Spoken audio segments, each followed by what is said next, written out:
अब 2026 में कोई एडवाइस नहीं है, लेकिन मैं भी इसे अचीव करने की कोशिश कर रहा हूँ, क्योंकि एक बार अगर ये अचीव हो जाता है तो भाई आप एक नेक्स्ट लेवल लाइफ जीने वाले हो। आप इंडिया के टॉप 1% लोगों में नहीं बल्कि पूरे वर्ल्ड के टॉप 1% लोगों में काउंट होगे। एंड किसी महान शख्स ने सही ही कहा है, पैसा कमाना मेहनत या फिर स्मार्ट वर्क का काम नहीं है, बल्कि एक आर्ट होता है। अब ये आर्ट क्या है, इसे एक आर्टिस्ट समझाएगा। अगर आपको मोर देन इनफ वाली लाइफ जीना है, मैं ये अज्यूम नहीं कर रहा कि भाई आप रोल्स रॉयस में घूमो, आप लैम्बोर्गिनी उरुस में घूमो या फिर आप जी वैगन में घूमो। मैं कह रहा हूँ एक नंबर वाली लाइफ, जिसमें आप हर महीने अपने फेवरेट गैजेट्स लाइक ऐसे आप हर महीने ले पाओगे। एंड आप मंथली एक्सपेंस भी 3-4 लाख खर्चा कर रहे हो, फिर भी भाई बहुत पैसे बचेंगे आपके पास। तो अगर आप ऐसी लाइफ जीना चाह रहे हो ना, तो मेरे दिमाग में एक स्ट्रेटेजी है, जिसे मैं खुद भी अप्लाई करूंगा, लेकिन मैं ये नहीं कह रहा कि 2026 में इसे मैं यूज करने वाला हूँ। इसको टाइम लगेगा, क्योंकि ये बहुत बड़ी स्ट्रेटेजी है, लेकिन एक बार ये अचीव हो गई तो भाई कुछ करने की जरूरत ही नहीं है। और ये स्ट्रेटेजी है कैसे भी करके 10 करोड़ कमाओ। अब बहुत सारे लोग हंसेंगे 10 करोड़ हलवा है क्या, बट सुनो, हो सकता है 5 साल लगे, हो सकता है 10 साल लगे, हो सकता है 20 साल लगे, लेकिन उसके बाद फिर आप लोग काम करने की जरूरत ही नहीं होगी। क्योंकि देखो, अगर आपने 10 करोड़ को इन्वेस्ट कर दिया और वो आपको पर एनम 10% का रिटर्न दे रहा है ना,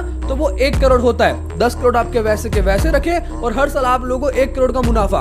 1 करोड़ मतलब महीने का आपका 8,33,000 या 35,000 रुपए होता है। अब महीने का 8 लाख किसे कहते हैं भाई? अगर आप महीने के 5 भी कमाओगे ना, ऐसा लगेगा मैं पैसा रखूं कहाँ, पैसा डालू कहाँ। एंड मैं तो भाई मिनिमम आपको 10% कह रहा हूँ। अगर आप इससे ज्यादा कर पाओगे तो भाई ये तो मोर देन इनफ हो जाएगा। अब महीने के 8 लाख से आप क्या क्या कर सकते हो आप खुद जानो। अब जैसे इसे बोलना आसान है, वैसे इसे करना आसान नहीं है, क्योंकि मैं इसे खुद अभी तक अचीव नहीं कर पा रहा हूँ। तो ज्ञान दूंगा तो बड़ा बेकार सा लगेगा, बट ट्राई तो पूरा रहेगा कि इसे जल्द से जल्द कंप्लीट कर पाऊं, क्योंकि यही एक तरीका है आप लोगों को फाइनेंशियली फ्री होने का। एक बार आपने इसे अचीव कर लिया तो आपके महीने के 8 लाख तो कहीं नहीं जा रहे, और प्लस आप एक्स्ट्रा मेहनत करोगे, उसके पैसे आप अलग कमाओगे। तो मेरे दिमाग में और भी कुछ स्ट्रेटेजीज है, अगर आप कहो तो इस पे एक लॉन्ग वीडियो में बात करें, अगर हाँ तो कमेंट कर देना।